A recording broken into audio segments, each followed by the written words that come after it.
एक बार एक छोटे से विलेज में एक ब्राह्मण रहता था। वो हमेशा मीनिंग ऑफ लाइफ के बारे में सोचता रहता था और किसी की बात नहीं सुनता था। उसकी एक वाइफ थी और वो बहुत ही लविंग एंड केयरिंग लेडी थी। सभी को प्यार करती थी और अपने बच्चों का बहुत ख्याल रखती थी। उसका एक छोटा सा प्यारा सा बेटा भी था, लेकिन वाइफ को और बच्चे चाहिए थे, इसलिए उसने एक मंगूस अडॉप्ट कर लिया।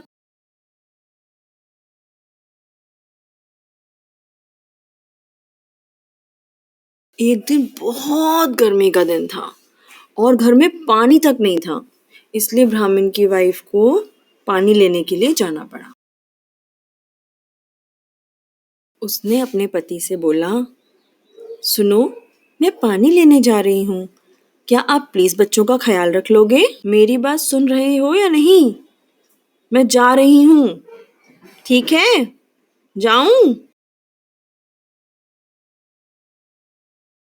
जैसा कि हम जानते हैं कि ब्राह्मण हमेशा कुछ सोचता रहता था, उसने अपनी पत्नी की बात सुनी ही नहीं और वह दोनों बच्चों को कमरे में अकेला छोड़कर बाहर चला गया।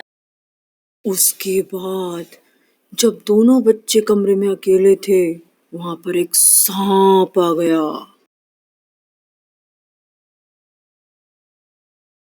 सांप की जीभ अंदर बाहर हो रही थी। ये देखते ही मंगूस समझ गया, ओ ये सांप तो भूखा है, ये तो बेबी को हार्म करेगा, ये तो बेबी को कहीं काट ना ले। मंगूस फौरन एक्साइटेड हो गया और उसने जाकर स्नेक से खूब लड़ाई करी, खूब मारा, खूब काटा, उसको खून निकाल दिया, मार दिया उसे। अब मंगूस बहुत खुश था। उसने फाइनली बेबी को बचा लिया था और वो अपनी खुशी बताने के लिए कमरे से बाहर गया। उसको पता था उसकी माँ बाहर से आती ही होगी।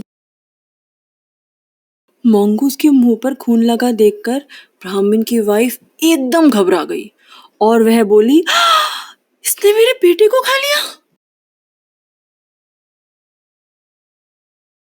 उसे इतना गुस्सा आ रहा था, इतना गुस्सा आ रहा था कि उसने मंगूस की कोई बात सुनी ही नहीं। उसने फौरन वहां पड़ी हुई स्टिक उठाई और लेके मंगूस के मुंह पे मार दी। इसके बाद ब्राह्मण की वाइफ जोर से दौड़ी और घर के अंदर आके देखा कि मेरा बेटा कैसा है, कहाँ है, क्या हो गया उसको। अपने बेटे को शांति से सोता देखकर ब्राह्मण की वाइफ की जान में जान आ गई और उसने बोला, थैंक गॉड मेरा बेटा ठीक है।